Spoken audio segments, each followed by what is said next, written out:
Well, with so much talk about the COVID-19 vaccine, there's another vaccine that we want to remind people about, and that is the one for HPV. Let's welcome Dr. Kimberly Levinson, Director of Johns Hopkins Gynecologic Oncology at GBMC. How are you? Hi, how are you? Thank you so much for having me. I really appreciate the opportunity to talk with you today. I'm happy to have you here. And before we jump into the HPV vaccine, let's just talk about in general what HPV is. Yeah, so HPV stands for human papillomavirus, which is actually a double-stranded DNA virus that we know commonly affects the cervix or the uterine cervix.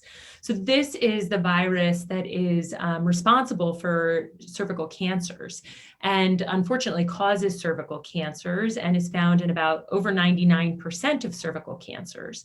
And so we know that once a woman has become exposed to HPV, that although many people will be able to fight that virus and won't have repercussions from it, in some women, it will go on to create issues, including cervical cancers. And so explain to us about the HPV vaccine, how it came on the market, came to be, and what it helps to do. Yeah, so, for prevention of cervical cancers, we basically have two different strategies. We've got primary prevention strategies, which means we want to try and prevent the disease from occurring before anyone ever gets the virus, okay? Or we have secondary prevention mechanisms, which help us to detect disease early on and then treat it before it does something bad. And so the HPV vaccine is our mechanism for primary prevention, and that means that we want to try to prevent people from acquiring HPV viruses that would go on to cause cervical cancer. And so by obtaining vaccination before a patient is exposed to the HPV virus, we can prevent that virus from ever causing an infection in patients and then going on to cause bad repercussions such as cancers. So this really is a wonderful strategy for us to try and prevent any of the repercussions of HPV viruses, including not only lower genital tract cancers, including cervical and vaginal and vulvar cancers, and anal cancers as well, but also oropharyngeal cancers, which is obviously very important in men as well. And so explain to me the difference, and you started talking about cervical cancer, but the difference between cervical cancer and cervical dysplasia. Yeah, so cervical dysplasia is essentially a precancer. So cervical dysplasia basically is once the HPV virus has started to create changes in the cells to create abnormalities in the uterine cervix, but before they've gone on to be able to invade other tissues or become a cancer, which is the definition of cancer, to be able to invade other tissues and go anywhere they'd like to go. So the goal of the secondary screening, which we started to discuss, is really to pick up these changes before they go on to produce a cancer and to be able to intervene to remove those abnormal cells before progression. So how often does this screening occur?